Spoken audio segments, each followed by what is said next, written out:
Praise the lord. దేవుని నామానికి మహిమ కలుగును గాక. ప్రభు అయిన యేసుక్రీస్తు నామములో మీ అందరికీ వందనములు తెలియజేస్తున్నాను. మిమ్మల్ని మీ కుటుంబాలను దేవుడు దీవించును గాక. మీ అందరికీ చక్కటి ఆరోగ్యము దేవుడు ఇచ్చును గాక. ప్రియమైన మిత్రులారా, ఈరోజు మరొకసారి మీ ముందుకు రావడానికి దేవుడు కృప చూపాడు. మీకు ఏ రకంగా నీకు అర్థమవుతుందో తప్పకుండా లైక్ చేయండి, షేర్ చేయండి. అన్నిటికంటే మీరు విన్న వాక్యాన్ని కామెంట్ చేయండి. పరిశుద్ధ గ్రంథంలో నుంచి ఒక 2 కుటుంబాలని నేను గుర్తుపెట్టుకుని బహుగా ఎత్తిపట్టాలని ఇష్టపడుతున్నాను. 2 కుటుంబాలని నేను మీ ముందు పెట్టబోతున్నాను. ఈరోజు కుటుంబాలు అనంటే చాలా జాగ్రత్త పెట్టుకోండి. కుటుంబము విచ్చలవిడిగా కుటుంబాలలో ఎప్పుడైతే ఐక్యత ఉండదో, కుటుంబంలో ఐక్యత లేకపోతే సమాజం మొత్తం నష్టపోయే అవకాశం ఉంది. కనుక నేను ఒక 2 కుటుంబాలను గురించి నేను మీ ముందు పెట్టాలని ఇష్టపడుతున్నాను. పరిశుద్ధ గ్రంథంలో ఆదికాండము 6వ అధ్యాయము 18వ వచనం. అయితే నీతో నా నిబంధన స్థిరపరచుదును, నీవును నీతో కూడా నీ కుమారులను, నీ భార్యయు, నీ కోడళ్లను ఆ ఓడలో ప్రవేశింపవలెను. దేవునికి మహిమ కలుగును గాక. దేవుడు నోహవుతో మాట్లాడిన మాట జాగ్రత్తగా వినాలి. విషయాన్ని నోహవుతో మాట్లాడిన మాట ఏంటంటే, నీవును నీ భార్య, నీ కుమారులు, నీ కోడళ్ళు నీవు ఓడలో ప్రవేశించుడి అని దేవుడు చెప్పిన మాట ప్రకారం నోహవు విన్నాడు. నోహవు వినడమే కాకుండా నోహవు కుటుంబంలో ఉన్న నోహవు భార్య, తన కుమారులు, తన యొక్క కోడళ్ళు మాట విన్నారు. ఆ మాట ప్రకారము నడుచుకున్నారు. ఎప్పుడైతే నోహవు కుటుంబము నోహవు చెప్పినట్లుగా విన్నారో, ఎప్పుడైతే ఆ కుటుంబం విన్నదో, వారు వినటం వల్ల ఆ కుటుంబము ఓడలో ప్రవేశించడం జరిగింది. జాగ్రత్తగా గుర్తుపెట్టుకోండి, ఆలోచించండి.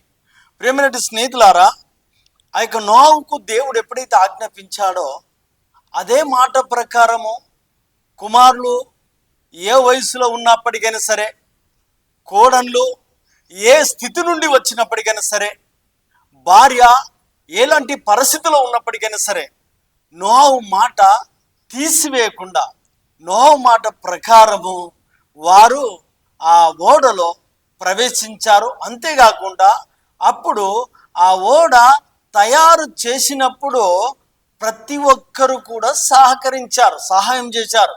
దానిలో కుమారుడు తిరస్కరించలేదు, భార్య తిరస్కరించలేదు, అంతేకాకుండా కోడళ్ళు కూడా తిరస్కరించలేదు. తనతో కలిసి పనిచేశారు. కనుక ప్రపంచమంతా నష్టపోయినా, ప్రపంచమంతా నాశనమైనా కూడా ఆ ఒక్క కుటుంబం మాత్రమే సురక్షితంగా ఉంది. చాలా చక్కగా దేవుని సన్నిధిలో నిలబడి ఉన్నారు. ఈరోజు మనం వారి గురించి మాట్లాడుకోవడానికి ఆస్కారం ఉంది. అయితే ప్రియ స్నేహితుడా, దేవుని కుటుంబముగా, దేవుని దాసుడిగా నోహవు ఎప్పుడైతే ఆ మాట విన్నారో కుటుంబం అందరూ సహకరించారు. కుటుంబంలో ప్రతి ఒక్కరు కూడా ఏక మనసు కలిగి ఉన్నారు. కనుక ఆ కుటుంబము ఎత్తబడింది. మిగతా కుటుంబాలన్నీ మొత్తబడ్డాయి, నాశనం అయిపోయాయి. ఒక్కరు కూడా రక్షింపబడలే. ఒక్కరు కూడా మరి ఏమైపోయారంటే నష్టపోయారు. ఓన్లీ నోహవు కుటుంబం మాత్రమే నిలిచింది. సో అలాగే నేను ఇంకొక కుటుంబాన్ని నేను గుర్తు చేస్తాను. ఆ తర్వాత అన్నిటిని గురించి నేను వివరిస్తాను. ఆదికాండము 19వ అధ్యాయము 12వ వచనం ఇక్కడ గుర్తుపెట్టుకోండి. మరి అలాగే కుమార్తెలు ఉన్నారు, భార్య ఉంది, కుమారులు కూడా ఉన్నట్లుగా, సో అలాగే అల్లుళ్ళు కూడా ఉన్నట్టుగా ఉంది. కనుక వారు ఏం చేశారంటే గమనించండి, దేవదూతలు వచ్చి ఆ మాట చెప్పినప్పుడు వెంటనే వారు ఏం చేశారట, బయటికి రాకుండా లోతు మాటను తిరస్కరించారు, అగౌరవపరిచారు, లోతును ఏలన చేశారు. లోతు కుటుంబము లోతును అవమానపరిచారు, అగౌరవపరిచారు. ఆయనను తిరస్కరించడం వల్ల ఎవరైతే తన మాట విన్నారో, తన కుమార్తెలు మాత్రమే తన మాట విని తనతో కలిసి ఎక్కడికి వచ్చారు, వెలుపలికి వచ్చారు. భార్య కూడా వచ్చింది, కానీ కొంతవరకే నడిచింది. అదంతా మనం ఎరుగుదుము. కొంతవరకే వచ్చి వెనక్కి చూడడం వల్ల ఉపశమమైపోయింది. అయితే తనతో కలిసి మాత్రము తన ఇద్దరు కుమార్తెలు మాత్రమే వచ్చారు. వినండి ప్రియ స్నేహితులారా, కుటుంబాలలో కుటుంబ యజమాని మాట విన్న నోహావు కుటుంబం చూడు, కుటుంబ యజమాని మాట వినని లోతు కుటుంబం చూడండి. ఎంత వ్యత్యాసం ఉంది ఇద్దరికంటే, చాలా వ్యత్యాసం ఉంది.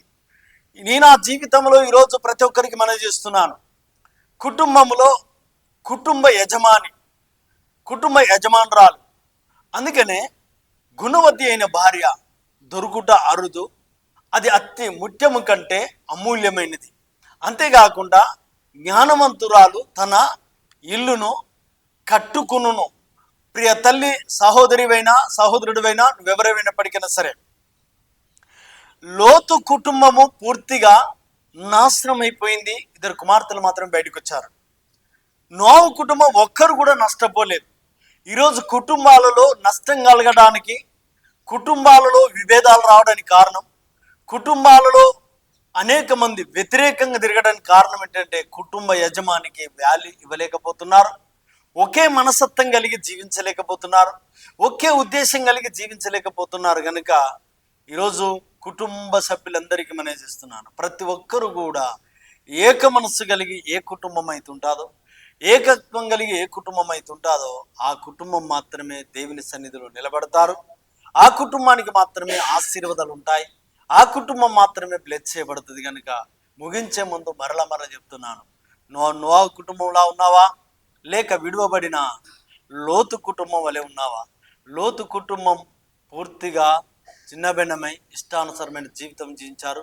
తల్లి ఒక దిక్కు అయిపోయింది, పిల్లలు ఒక దిక్కు అయిపోయారు, అల్లుడో దిక్కు, కొడుకులో ఒక దిక్కు, ఎటు వాళ్ళు అంటే చెల్లెజెదరైపోయారు. అదే నోహు కుటుంబం ఒక్క దిక్కు సురక్షితంగా గమ్యస్థానానికి చేరి దేవుని మహింపరిచారు.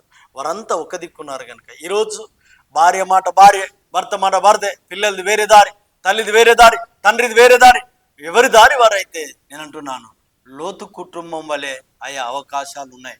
కనుక మీరందరూ నోహు కుటుంబం వలె ఏక మనస్సు కలిగి చక్కటి రక్షణ పొంది దేవుని వైపు తిరగాలని మీ అందరినీ కోరుకుంటూ కొద్ది మాటలు దేవుడు దీవించును గాక. ఆమేన్.